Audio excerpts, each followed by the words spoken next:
داستانی کل تاجیکستان روز 3 ینور سال 2024 خبر داد که دادگاه ولایت ختلان با حکم خود از 19 دکبر سال 2023 بابا مرادوف محمود جان میرزا نظرویچ ساکن 59 ساله دهه امید نویه دوستی و رئیس خواجگی دهقانی شکرالله را با جرم همکاری با سازمان ممنوع به 5 سال زندان محکوم کرده است. خود محمود جان بابا مرادوف و یا نزدیکانش برای شرح قضیه دسترس نیستند و معلوم نیست که آیا او ادوکات داشت یا نه، ولی مرکز مطبوعات داستان کل در گزارشش میگوید که او درباره کمبود او به پولیزی و فعالیت رهبران نویه دوستی به شبکه اپوزیسیونی اسلو تیوی فرستاده است. داستان کل می‌افزاید امروزها در شبکه‌های اجتماعی از جانب نمایندگان گروه‌های اکستریمیستی و تروریستی تبلیغ و تشویق غایه‌های اکستریمیستی زیاد به مشاهده رسیده. بعضی شهروندان گمراه شده به صف آنها می‌پیوندند، چنانچه شهروند جمهوری تاجیکستان بابا مرادوف محمود جان سال تولدش 1964 زاده و استقامت کننده نویه دوستی جماعت دیوات نوزمین دهه امید ملتش تاجیک رهبر خواجگی دهقانی شکرالله با استفاده از تلفن موبیلی در شبکه‌های اجتماعی برنامه‌های اسلو تیوی را منتظم تماشا نموده نوار و برنامه‌های راوی آن محمد اقبال صدرالدین را که عضو فعال تشکیلات اکستریمیستی تروریستی حزب نهضت اسلام و پیمان ملی بوده فعالیت تشکیلات‌های مذکور با سند سعودی بنابر سبب به عمل برآوردن فعالیت اکستریمیستی تروریستی ممنوع اعتراف شده است، قابل قبول دانسته با او در علاقه پیوسته است. نامبرده ماه ایول سال 2023 متن را در موضوع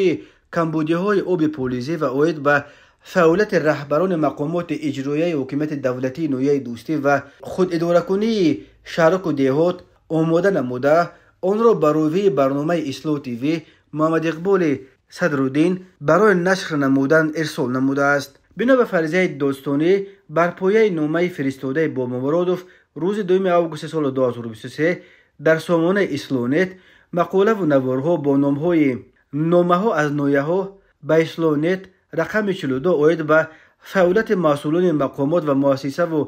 تشکیلات‌های نویه دوستی نشر و پخش گردیده است. این برنامه رقم 42 درباره کمبود آب پولیزی و در کروبس دست داشتن مسئولان نویه دوستی در 5 ماه در کانال اسلو تیوی در یوتیوب 82,000 تماشابین جمع آورده است. عاید به این حالت 16 اکتبر سال 2023 از جانب دادستانی نویه دوستی نسبت به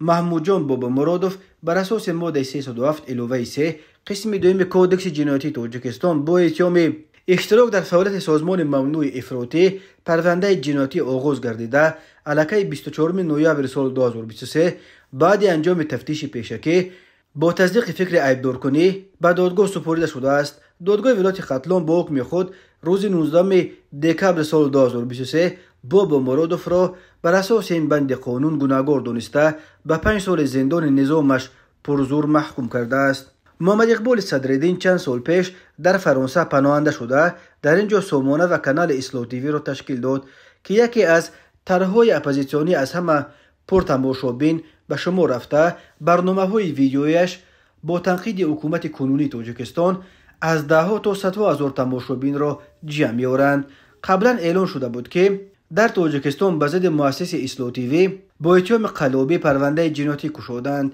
خود او این اتهام را رد می‌کند و تلاش انتقام‌جویی برای برنامه‌های تنقیدی اسلو تیوی می‌شمارد.